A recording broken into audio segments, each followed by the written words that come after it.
All right, Keaton. God, I fucking knew it had to be one of those guys. That's so funny. Yeah, isn't that great? Haha. Small world. Yeah, no kidding. Keaton. Hey. Keaton. Oh, sorry. What? Whoa, wait, what? Oh, sorry. Oh, Whoa. sorry. Oh, no, but I You just wanted to trampled start my off. bit. No, you trampled my bit. Oh, I had a whole intro. Wow. I had a whole Jesus. intro waiting for me. Keaton was just so excited to talk to you, and that's what fucked him. Keaton, call back in. I'll pick it up. All right. update. Okay. Keaton. Right here. It was on the screen. You just hit Control P. Keaton. Not gonna interrupt anything this time. Keaton, I have to set an example for everybody, because if everybody came in and trampled a joke, the podcast have no jokes. Right. I understand. As much as I might like you, I might love you. I'll use the L word. I've seen the show, and I think that you're a terrific guy, but I have to set an example.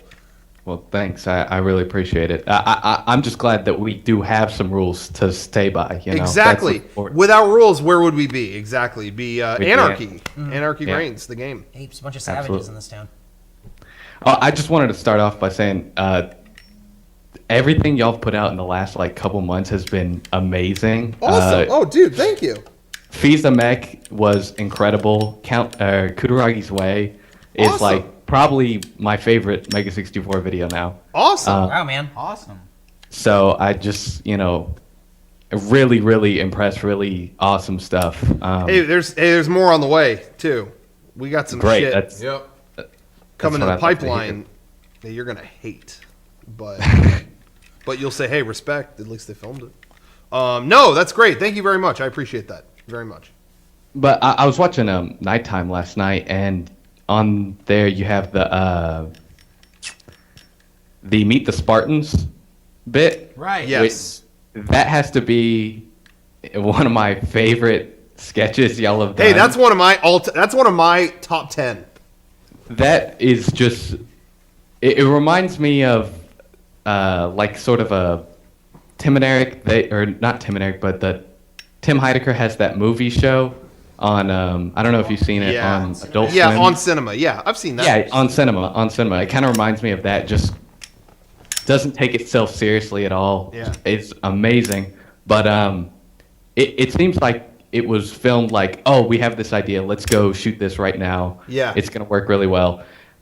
How do you think that sort of compares to a long, drawn-out, we planned this, and, for example, Kudaragi's Way? I mean, obviously, there was a lot of time spent developing that idea and coming up with how you were going to make that idea come to life, whereas a sketch like that, it's okay, we'll go out and film it. Or the Sonic sketches, okay, we're just going to go film this today, and that's it. I don't know. It's hard to say. It just depends. It's kind of almost like we make so many different videos that it isn't like one formula works better than the other. A lot of times, I mean, you should definitely not overthink anything. But in all honesty, we've done videos like that Nintendo thing came together extremely quickly. But I think that turned out, I was super pleased with that, and it did really well, and it came together really, really quickly. But, Kudaragi's Way, we worked on that a long time. And that was really planned out. Yeah, We were using the whiteboard, figuring out days and shots and how everything had to go. I don't know, it's just kind of that's why we always say film lots of stuff, because, you may miss now and then, but if you keep doing it, it's.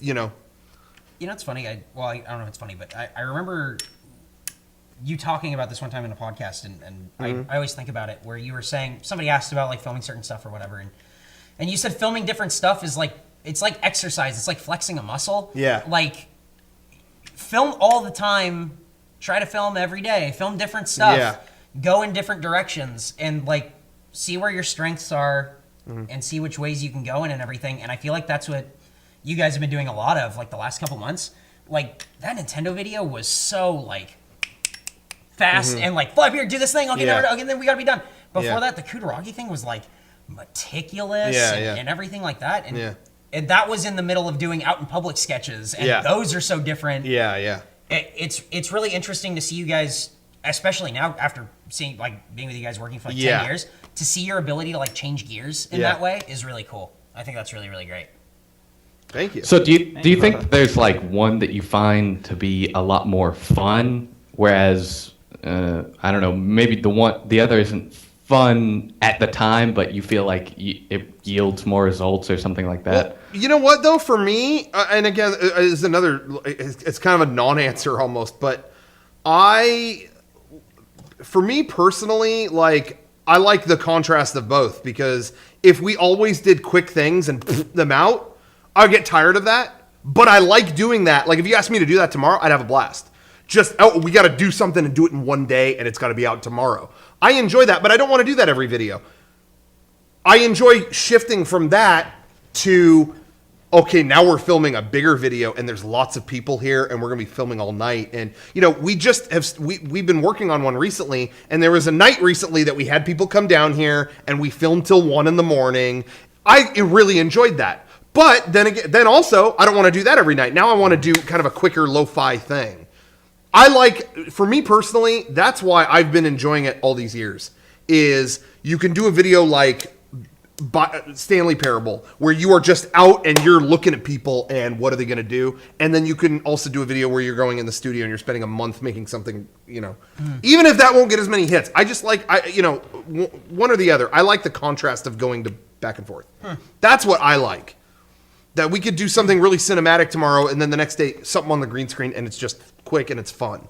That's why I like it. Anyway, and I think that's why I think so many of those sketches hit really well, is because you haven't seen this lately. So when you watch it, it's like, oh, this is awesome. You know, hey, there may have been 3, you know, out in public sketches in the last couple months, and then now we hit you with something completely different.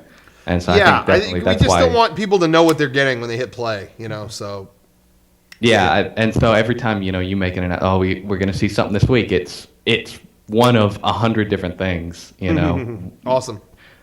But another question I had real quick, working with Reggie Fils-Aimé, how much coaching did you actually give him as far as his part in the video? Because he did it so well. When he's walking to the We gave the him doorway, no coaching. We Really? basically told him, act like a Terminator. Yeah, you are the Terminator. Yeah. You're a robot. Just walk like a robot. It's very easy. And he went, okay, and he put on the glasses and just started walking. Honestly, like, I think we were great. joking about the best role you could give to somebody who's not an actor is a robot. Oh, yeah. Everybody who sucks at acting acts you're like a right. robot to begin with. Yeah. So if you make them a robot, they were born for that role. Yeah, exactly. It's the easiest thing to do. But it's funny because I feel like when he sees himself, that like his line delivery and everything it's great. It's the total antithesis of what he's been doing the whole video. Yeah. So good for him. Well, that's what I have for you tonight. Thanks for taking my call. Hey, right on. Hey, thank you very much. Yeah, Keaton. thanks. That was a Very good call. Yeah. Yeah, have a Thank good you one. for letting my joke breathe this time. Thanks, man. Keaton. Cool. I'll take one more and then I'm going to hit the road. Okay, cool.